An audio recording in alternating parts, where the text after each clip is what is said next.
Laïkino, la rubrique cinématographique de l'Union des familles laïques. Avec Alain Defremont. Bonjour, vous êtes à l'écoute de Laïkino, la chronique cinématographique de l'UFAL. Bonjour Alain. Bonjour Frédéric, bonjour à tous. Avant les vacances d'été, tu voudrais nous donner un coup de cœur à visionner cet été. Et oui, par les jours de pluie, peut-être ou de grosse chaleur, pourquoi ne pas réinvestir les salles obscures pour une séance de rattrapage ou bien aller sur la vidéo à la demande ? Les mois derniers, hormis les films de Cannes, j'ai eu quelques coups de cœur. Des films asiatiques ? Non, pas nécessairement, encore que les deux volets de Koji Yukada, Fuis-moi je te suis et Suis-moi je te fuis, méritent le détour pour leur originalité et leur force dramatique.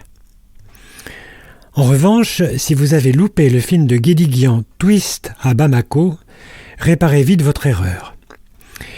C'est dans le Mali fraîchement indépendant, en 1962.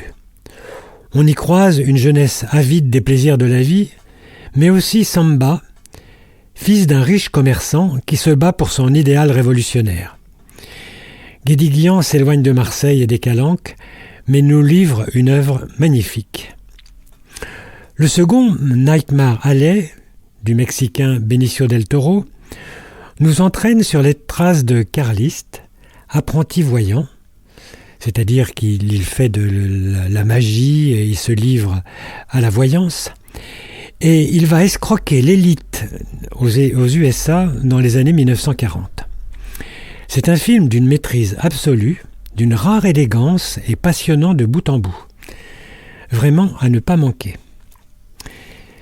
Bien que très partagé par les critiques, j'ai personnellement été emballé par L'affaire Collini de l'allemand Marco Kreuzpaintner.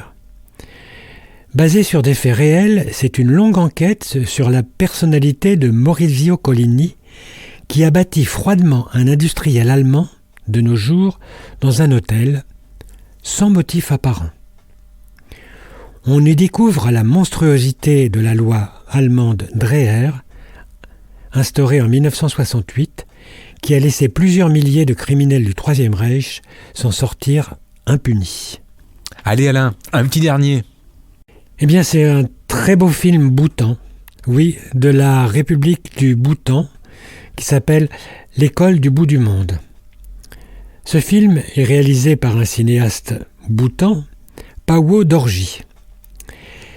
Un jeune enseignant rêve de musique et d'Australie, bien qu'il vive dans le pays réputé pour être celui où l'on est le plus heureux au monde.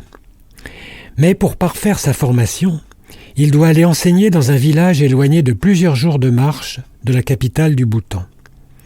Là, il va y découvrir des paysages, des êtres, des enfants et des coutumes qui ne le quitteront plus.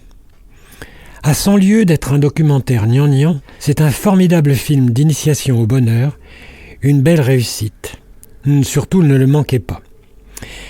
Eh bien voilà, je vous souhaite un très bel été et je vous retrouverai avec plaisir dans quelques semaines. Ciao les cinéphiles. En attendant de nous retrouver, n'oubliez pas notre émission en balado-diffusion sur laicidadufal.org et ainsi que sur notre site ufal.org. Pensez aussi que nos activités ne sont possibles que grâce à vos dons et vos adhésions. Bonnes vacances à tous et à la rentrée. C'était Laïkino, la rubrique cinématographique de l'Union des familles laïques. Retrouvez toutes nos rubriques Laïkino et l'ensemble de nos balados-diffusions sur lufal.org.